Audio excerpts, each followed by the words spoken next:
Good morning, everybody, and thank you very, very much. It's really an honor to be here. I'm now the ranking member of the House Foreign Affairs Committee.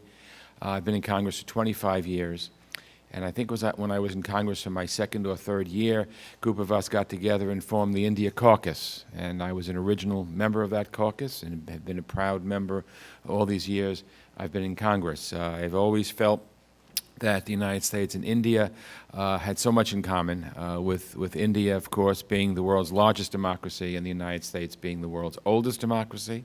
And it always made sense to me that the outlook of the U.S. and India has always been very, very similar. And I have always been a strong supporter of closer U.S.-India ties. I'm glad we seem to be moving in that direction. In many ways, we're already there. But, of course, there's always things to keep doing. So I am very, very honored to be here. I want to begin by thanking the USIndia Political Action Committee and Sanjay for hosting today's event and for all the work that you've done over the past 10 years to increase Indian-American participation in the American political process. You know, at a time when this Congress, the Senate, are debating immigration issues, it always kind of irks me a bit when people talk about immigrants as if somehow or other they're coming to this country and the question is, what are they going to do? Is it bad? Is it good? Is it a little bit in between? So on and so forth. And I always like to remind people that unless you are an American Indian or a descendant of an American Indian, all of us are actually immigrants or the sons and daughters and grandchildren and great-grandchildren of immigrants. My own grandparents came to this country 100 years ago from Eastern Europe, seeking the same things that so many people have sought from this great country. And I think one only has to look at the Indian-American community and the wonderful not only strides that it's made, but the fact, you know, I have in my district a special school in New York City called the Bronx High School of Science. It's really world renowned. It's a public school, but a lot of people go there, very top tests, admission tests to go there. And when you take a look at the student body today, there's a huge percentage of Indian American students that have made this test a competitive test. I have to tell you, it's one of the hardest tests to pass. And so again, it's a testimony, a testament to the American Indian community, Indian American community, and a testament to the fact that we're all children of immigrants. I think that's very, very important. So I want to recognize a few people. Some are not here yet, but Rajnath, I hope I'm pronouncing it right, Singh, the president, and the former Indian Foreign Secretary, Kanwal Sehbal, former head of India's Intelligence Bureau, Ajit Doval, and Amrullah Saleh, the former head of Afghanistan's National Security. It's a pleasure to welcome you to the United States Congress. You know, there's a transformation that's occurred, as I said before, of U.S.-Indian relations. When we established the India Caucus, there were more irritants than areas of agreement. That's not the case now. What was once of our big stumbling blocks, the nuclear issue, has been transformed into one of our relationship's biggest successes and a central pillar of the U.S.-India strategic partnership. Trade in goods between our two countries has increased from a modest $5.6 billion, that's not so modest, but it's modest for two big countries, in 1990 to $62.9 billion in 2012. That's just phenomenal. More than 1,000% growth in a span of 22 years. And it's unthinkable 20 years ago.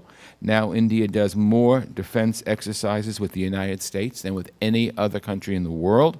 And our people-to-people ties are second to none, and you are all a very important, obviously, part of those people-to-people ties. Engagement between our two countries is broader than it has ever been.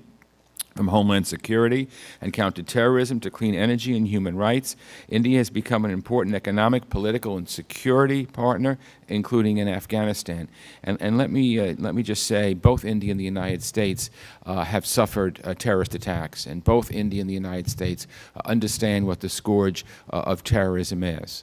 And I had the great honor back in 1997 of being in the Parliament in Delhi, at the exact 50th anniversary of independence for India at midnight. They had a gong. When the clock reached midnight, we were all sitting in Parliament, and that was the 50th anniversary at that time of India's independence, and it was an honor for me to be there. As you know, 2013 and 2014 marks a transformative point for U.S. involvement in Afghanistan. Just last month, Afghan security forces assumed responsibility for security nationwide, and this handover of responsibility was a significant milestone for the war and makes a clear turning point for American and ISAF forces who will now move into a supporting role as 2014 draws down. I know much has been said about U.S. withdrawal from Afghanistan, but I want to reassure you that this is not the end of U.S. engagement in Afghanistan or the region. And that's why the Obama administration, in May of 2012, completed negotiations on a strategic partnership with Afghanistan that outlines the course of our engagement in Afghanistan beyond 2014 in areas such as regional security, democracy and governance, and economic and social development. And through this agreement, the U.S. formalized an enduring partnership with Afghanistan that strengthens Afghan sovereignty, stability, and prosperity, and that contributes to our shared goal, and I said this before, of defeating al-Qaeda and its extremist affiliates. At the same time, we know that conflict in Afghanistan will not come to an end via a decisive military victory. While the fighting continues, the pursuit of stability there must involve negotiation as well. There are those, and I'm one of them, who question whether the Taliban have a sincere desire to talk and work with the Afghan government. Ultimately, however, I recognize that there must be a negotiated political reconciliation for stability to take hold, and in my opinion, it should be a reconciliation that not only satisfies the government in Kabul and the Taliban, but one that is acceptable to all Afghans. It is important that we, Afghanistan's neighbors, and the international community support this process.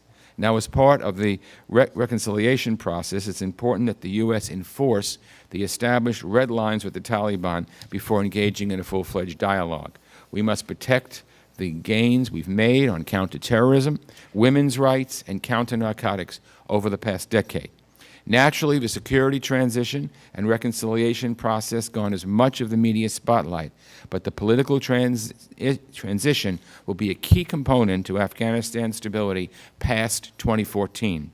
I'm encouraged by some of the steps occurring in Kabul to ensure that next year's presidential election is not just acceptable, but meets the necessary standard for electoral credibility.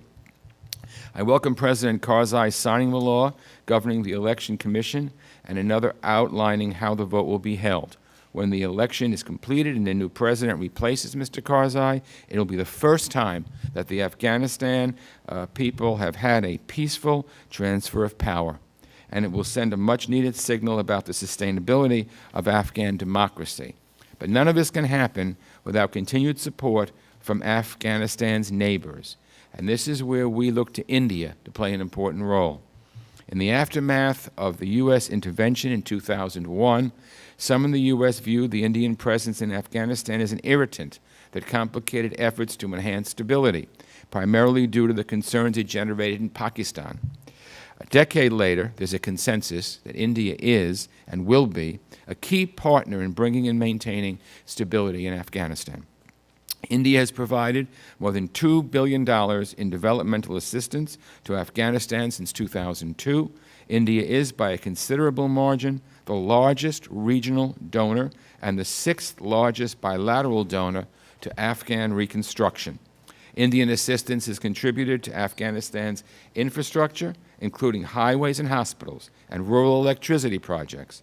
It is also helping the Afghan government rebuild its police force, judiciary, and diplomatic services as well. And a consortium of Indian companies has begun participating in Afghanistan's extractive industry in what I hope can be a model for others on how to best help Afghanistan benefit from its natural resource wealth while avoiding the resource curse that has plagued many developing countries.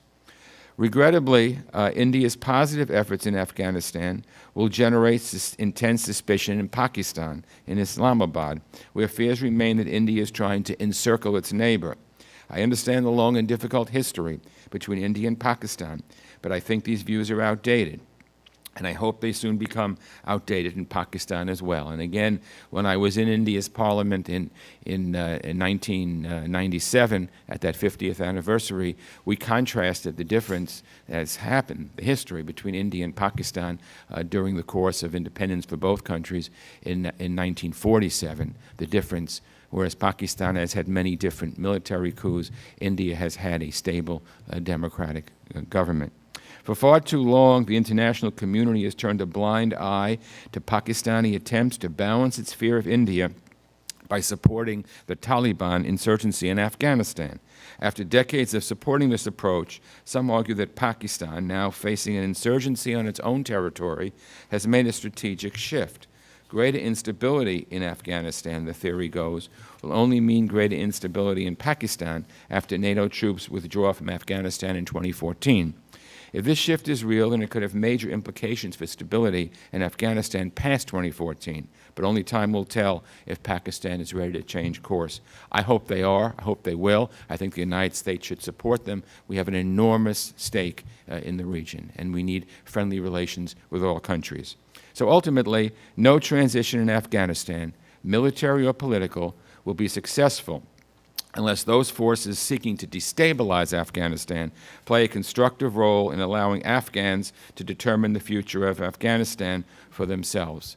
Again, I very much welcome the close relationship between the U.S. and India. I'm working every day to make that relationship closer, and I think that our two great countries have so much in common. You know, I often look at relations between countries as almost like a family. If you're married, you know that some days you don't want to even talk to your spouse, and some days you do. Same thing with your kids. But you know what? You're all one family, and you realize that it is important that what binds you and the love of each other is so much greater than what divides you. I look at India and the United States as a family. I think there is much, much more in common than the things, the irritants that may disrupt some of the things. So I will continue to be an active member of the India Caucus, continue to work very closely with my friends. And on the Foreign Affairs Committee, I can assure you there is bipartisan support for the U.S.-India relationship. And as I mentioned in my remarks, the United States is very grateful for the positive and constructive role that India has played in Afghanistan. So thank you very, very much. Have a great conference.